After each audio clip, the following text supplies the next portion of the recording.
Hello అండి అందరికీ. ఈరోజు రెసిపీ వచ్చేసి మనం రోజు మార్నింగ్ బ్రేక్‌ఫాస్ట్ దగ్గర హడావిడైపోతాము. ఏం చేయాలని ఆలోచిస్తూ ఉంటాము. బట్ వారంలో ఒకసారి ఇలా బ్యాటర్ ప్రిపేర్ చేసి పెట్టుకుంటే మనం ప్రతిరోజు రకరకాల టిఫిన్స్ చేసుకొని ఎంజాయ్ చేయొచ్చు. సో, దానికోసమైతే నేను ముందుగా 2 కప్పుల మినపప్పు అయితే నానబెట్టుకున్నాను. ఒక 5 అవర్స్ నానబెట్టుకున్నాను. తర్వాత చక్కగా 2 సార్లు కడుక్కొని పక్కన పెట్టుకున్నాను. అలాగా అందులోకి ఒక కప్పు వరకు సగ్గుబియ్యం తీసుకున్నానండి. సో, ఫస్ట్ అయితే ఆ రెండిటిని మనం గ్రైండ్ చేసుకుందాము. సో, మధ్య మధ్యలో నీళ్లు పోసుకుంటూ పట్టుకుంటే చక్కగా వస్తుంది పిండి. వెంటనే సగ్గుబియ్యం కూడా వేసేసుకోవాలి.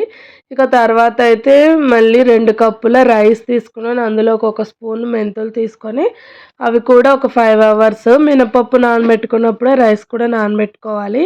దాన్నైతే నేను మిక్సీ జార్‌లో గ్రైండ్ చేస్తున్నాను. మనకి గ్రైండర్‌లో కన్నా రైస్ మిక్సీలో పడితేనే ఈజీగా ఉంటుందండి. చక్కగా ఈ బ్యాటర్ వచ్చే వరకు వాటర్ వేసుకుంటూ గ్రైండ్ చేసుకోవాలి. ఇక మనకైతే పప్పు కూడా బాగా గ్రైండ్ అయిపోయింది. ఇదేమో రైస్ బ్యాటర్. ఇప్పుడు మనం ఏం చేద్దామంటే మినపప్పు 2 కప్పులు తీసుకున్నాం కాబట్టి మనకి డబుల్ పిండయితే వస్తుంది. సో, అందులో సగం తీసి మనం బియ్యపు పిండి పట్టుకున్నాం కదా! అందులో కలుపుకోవాలి. ఇడ్లీ రవ్వ కూడా ఒక 1 అవర్ పాటు నానబెట్టుకోవాలి. ఒక కప్పు మినపప్పే కదండీ మనం ఇడ్లీలో యూజ్ చేసేది. సో, 2 కప్పుల వరకు ఇడ్లీ రవ్వ కూడా తీసుకొని ఒక మినిమమ్ అర్ధగంట నుంచి గంట వరకు నానబెట్టుకొని చక్కగా 2, 3 సార్లయితే కలుపుకోవాలి. మనం బ్యాటర్ సగం బ్యాటర్ తీసి దోస బ్యాటర్‌లో వేసాం కదండీ! మిగతా సగంలో అయితే ఈ రవ్వని బాగా గట్టిగా పిసుక్కుంటూ వాటర్ లేకుండా వాటర్ తీసేసుకొని కలుపుకోవాలి. సో, 2 అయితే మంచిగా మిక్స్ చేసి పెట్టుకుందాము. ఇక నైట్ అంతా అయితే ఇక మూత పెట్టుకొని పిండి మొత్తం పులిసేలాగా నైట్ అంతా ఉంచుకోవాలి. సో, నెక్స్ట్ డే మార్నింగ్ చూస్తే ఇది దోస బ్యాటర్ అండి.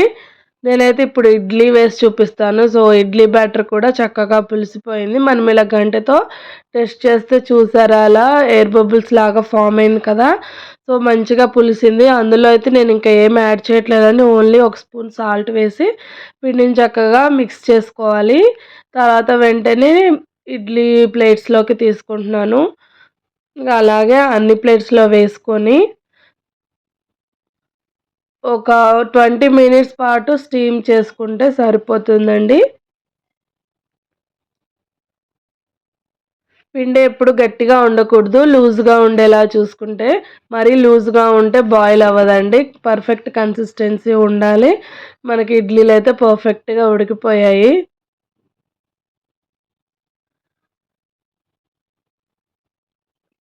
సో, నేనిందులో సగ్గుబియ్యం యాడ్ చేశాను కదండీ! ఇడ్లీలైతే మంచి వైట్ కలర్‌లో ఉంటాయి. అలాగే సాఫ్ట్‌గా వస్తాయి. సగ్గుబియ్యం కాకపోయినా అటుకులు కూడా యూజ్ చేయొచ్చు. నేనైతే అటుకులు యూజ్ చేస్తానెప్పుడు. ఇడ్లీ బ్యాటర్‌కైనా, దోస బ్యాటర్‌కైనా చక్కగా సాఫ్ట్‌గా వస్తాయి. లోపల గట్టిగా లేకుండా ఇలా మనకి పిండి పులిసినప్పుడు మనం ఎలా చూసామో ఇడ్లీలో కూడా అలానే ఉంటుంది. సో, నేనైతే ఇక్కడ సాంబార్‌తో సర్వ్ చేసుకుంటున్నాను. ఇది రైస్ సాంబార్ కాదండి. డిఫరెంట్‌గా ఉంటుంది. ఇడ్లీ సాంబారు టేస్ట్ రావాలంటే అది వేరేలాగా చేయాలనమాట. ఆ వీడియో కూడా నెక్స్ట్ అప్‌లోడ్ చేస్తాను. సో, ఇడ్లీ మంచిగా సాంబార్‌లో నానిన తర్వాత తింటే చాలా బావుంటుందండి.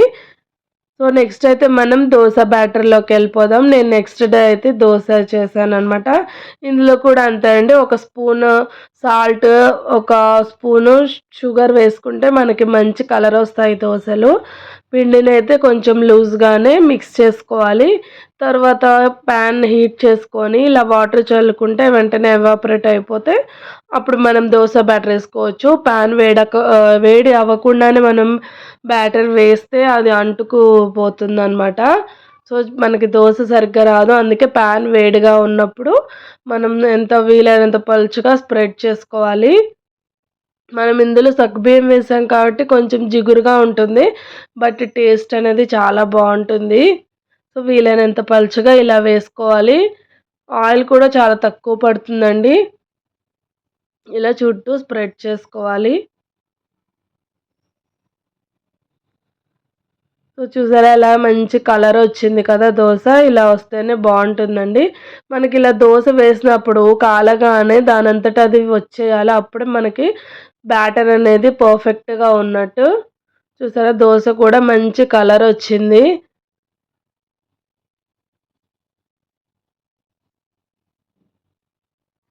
ఇక అలాగే ఇంకొక 2 దోసల వరకు వేసుకుంటున్నాను.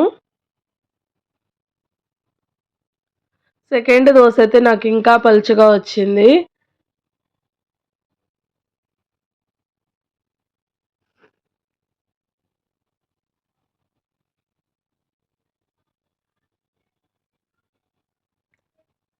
దోస కూడా చాలా పర్ఫెక్ట్‌గా వస్తుందండి. మనకి హోటల్‌లో వేసే దోసలాగా.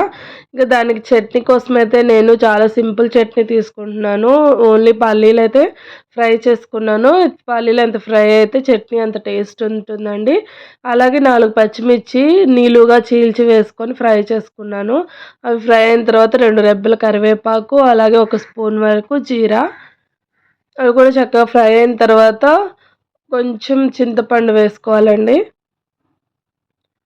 నెక్స్ట్ అంతే అది కొంచెం కూల్ అయిన తర్వాత మిక్సీ జార్‌లోకి తీసుకొని, ఒక స్పూన్ సాల్ట్ వేసుకొని, అలాగే కొంచెం అల్లం పేస్ట్ వేసాను ఇక్కడ. నేనెప్పుడూ అల్లం ముక్కలు వేస్తాను. నాకు పేస్ట్ చేసి పెట్టుకున్నాను ఇంట్లో. సో, అదే ఉంటే వేసాననమాట. ఇలా గ్రైండ్ చేసుకొని, ఇంత మరీ లూజ్‌గా కాకుండా, గట్టిగా కాకుండా ఉంటే దోసలోకి మంచిగా పర్ఫెక్ట్‌గా మ్యాచ్ అవుతుంది చట్నీ అనేది. నేనైతే ఇక్కడ తాలింపు కూడా వేయట్లేదు.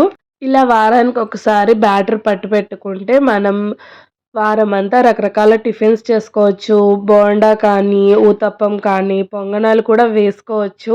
బ్యాటర్‌లో నేను సగ్గుబియ్యం యూజ్ చేశాను కదండీ! దాని ప్లేస్‌లో మీరు అటుకులైనా యూజ్ చేయొచ్చు. చాలా బాగా వస్తాయి. సో, వీడియో నచ్చితే లైక్ చేయండి. మన ఛానల్‌ని సబ్స్క్రైబ్ చేయండి. Thanks for watching.